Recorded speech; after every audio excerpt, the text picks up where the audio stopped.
এই প্রশ্ন তো এখন আসে না, এটা আগেই আসছে।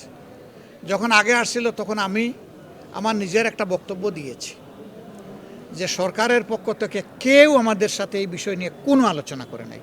এখনও আমি অত্যন্ত দায়িত্ব নিয়ে বলছি, তৎকালীন সরকারের পক্ষ থেকে কোনো একজন মানুষ এই বিষয় নিয়ে আমাদের সাথে একটা শব্দ উচ্চারণ করেন।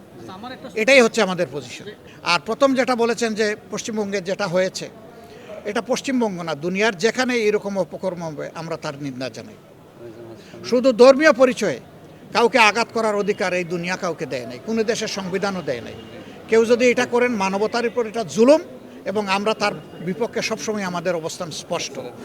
আমরা পদ্মা ব্যারেজের এই উদ্যোগকে অভিনন্দন জানাই, কিন্তু এটা তিস্তার বিনিময়ে নয়। তিস্তার জায়গায় তিস্তাকে অবশ্যই তার পাওনা দিতে হবে এবং এই মহাপরিকল্পনা বাস্তবায়ন করতেই হবে। এর ভিন্ন আমরা কিছু চাই না। আমি সংসদের ভিতরে কোন টোনে কথা বলেছি আপনারা দেখেছেন। আমাদের পজিশন এই ব্যাপারে একদম ক্লিয়ার। ইনশাআল্লাহ আমরা একটা নির্বাচনমুখী দল, আমরা গণতান্ত্রিক পন্থায় এই দেশের নেতৃত্বের পরিবর্তন চাই। কাজেই আমরা সকল নির্বাচনে অংশগ্রহণ করেছি, এবারও আমরা ইনশাআল্লাহ করব স্থানীয় সরকার নির্বাচনের সকল স্তরে। এবং এইটা নিয়ে আপনি বলছেন কোনো আশঙ্কা আছে কিনা, অবশ্যই আছে।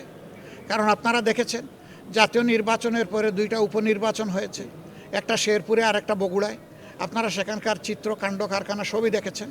আমরা এই ব্যাপারে শঙ্কিত যে আদৌ সুষ্ঠু নির্বাচন হবে কিনা। তবে আমরা জনগণকে অনুরোধ করব যে জনগণ যেন নিজের অধিকারের পক্ষে আরেকবার তারা যেন সজাগ হয়, সোচ্চার হয়। একটা জিনিস মনে রাখবেন, সকল রোগের ঔষধ হচ্ছে জনগণের ম্যান্ডেট। জনগণ জাগলে সব ঠিক আছে।